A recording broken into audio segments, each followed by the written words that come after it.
Not quite Unga Bunga levels, but for a game they played without Cale Makar, that'll do. Avs win over the Calgary Flames 4-1.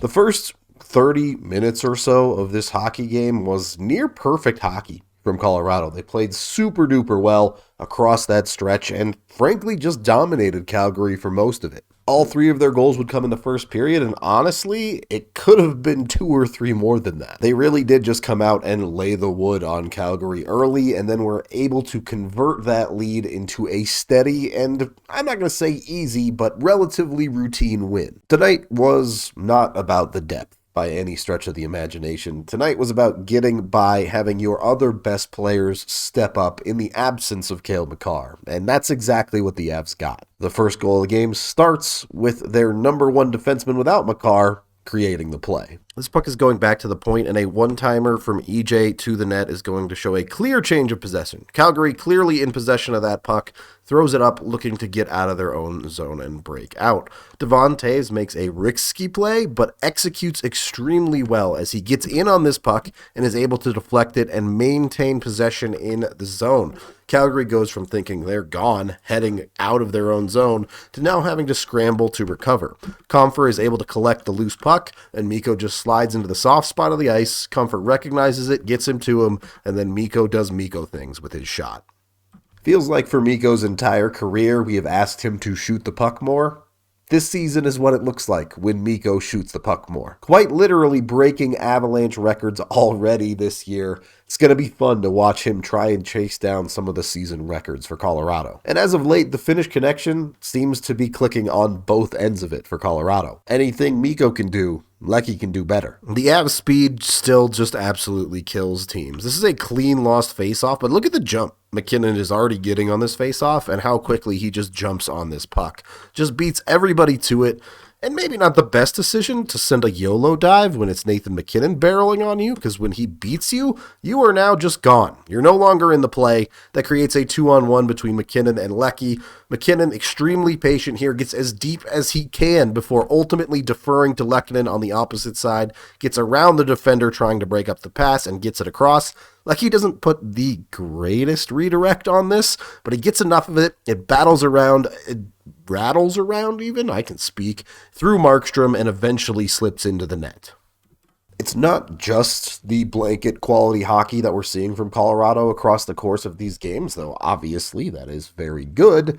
You're starting to see things return to the norm. That is the Avs shooting percentage at 5-on-5, coming back to a reasonable number. The Avs power play not going 1 for 27 anymore. In a world where all of these unsustainable numbers felt like they were working against Colorado, all of a sudden they no longer are. And you know what they say, never apologize for getting lucky. Because Lecky definitely does on the Avs' third goal. Probably the opposite of how you draw it up here. The Avs do win a battle. They're set up in the offensive zone on the power play. This comes to MacKinnon. MacKinnon is looking for that sand wedge play to Mikko here, and it just doesn't get executed very well. Mikko more or less misses the puck entirely, so it skips in behind him and skips off the boards. And it just takes a ridiculously good bounce for Colorado with a hard angle out to the back door where Lecky is just creeping in undefended. Sometimes you get some easy ones.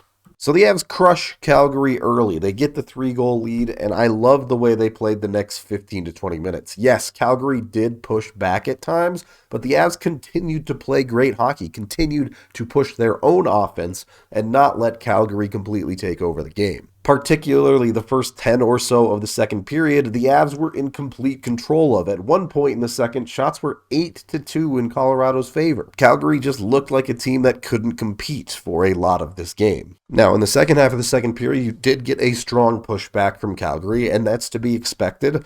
And 2 things happened. One, the Avs played fairly solid defense, or where they failed defensively, Georgiev played very, very well. Had a bunch of great stops tonight. A great game from him all the way around. And 2, the Avs continued to get lucky. Multiple posts hit by Calgary. A couple of pucks that slide through the crease and don't go in for Calgary.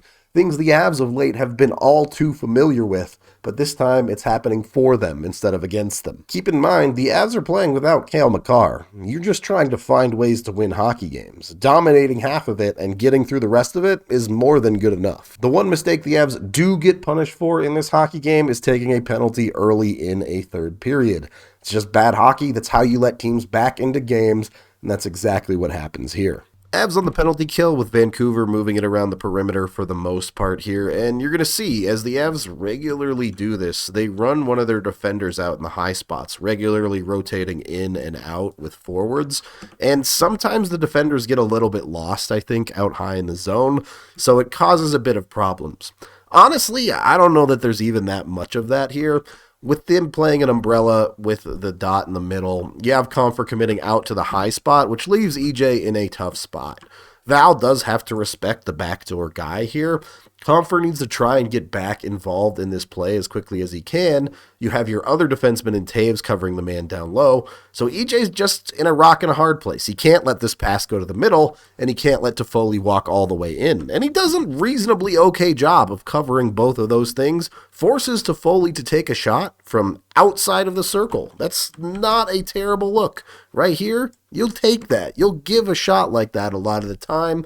There is a screen in front, and it's just an all-world shot. This goes top corner, through the screen, across Georgiev, and sometimes you just get beat. When you come out of a game with one mistake that costs you, not going to feel bad about it for a second. And yes, the Avs do get pretty caved in when it comes to advanced statistics in the third period. But in this case, that's okay. They're missing their most dynamic defenseman, the guy who helps break them out of those situations when the other team is pushing up against them. They're missing that guy. Eric Johnson played nearly 22 minutes tonight on the Avs' top pair. I don't want to hate on the Avs' lesser defensemen here, but it's just the reality that those guys are not going to be able to push the puck forward as effectively against a team that's pressuring them. And despite the heavy onslaught from Calgary in the third period, the high danger chances were just 3 for Colorado and 4 for Calgary, so it's not like the Avs were getting dominated in actual quality. The reality is the Avs did turtle, and that's what good-ish teams have to do to protect leads. A fully healthy team, a team with Gabe Landeskog, a team with Cale Makar, I would expect better from. They don't need to turtle. They're that good. But the Avs as currently constructed, certainly without Cale Makar, they need to do a little bit of that. The empty netter eventually goes to Mikko Rantanen because only Finnish people are allowed to score. It doesn't even technically go in the net. It's one of those penalty scenarios where it counts as a goal because he got his hand slashed on a breakaway thing. Either way, that gets the Avs with a 4-1, and that gets you to your final. The Colorado Avalanche are again playing with purpose and intent, something that I think they've done for most of the season. Yes, that Chicago game they certainly didn't, but before that, they were playing pretty well for most of a game. They were just having catastrophic moments within them, preventing those disastrous stretches and starting to get luck turning a little bit more in their favor, and look at that, they're on a winning streak. That is the end of this game video review. Thank you for watching. Head on over to thednvr.com for all of our coverage. I am Rudo, and I hope you like my sexy voice.